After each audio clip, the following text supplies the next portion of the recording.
Assalomu alaykum hammaga. Bugun sizlar bilan birgalikda bypass xizmatlariga qanaqa buyurtma beramiz. Bypass xizmatlari quyidagicha. Hozir HFZ xizmati, L Pro Max xizmati asosida ko'rsatib o'tamiz. Deylik, iPhone'imiz 7 Plus. iPhone'imiz 7 Plus albatta biz ushbu dasturni yuklab olib, kompyuterimizga jailbreak asosida uni chek qilamiz. Agar support signal deb yozsa, ya'ni signal mana bunaqa signal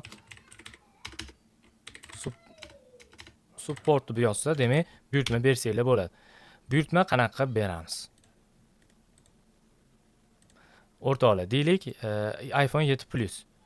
iPhone 7 Plus seriya raqamini o'sha dasturdan olamiz va mana shu yerga joylab, seriya raqamini bo'limiga joylab, mana shu tugmani bosamiz va orderlar tarixida kuzatamiz.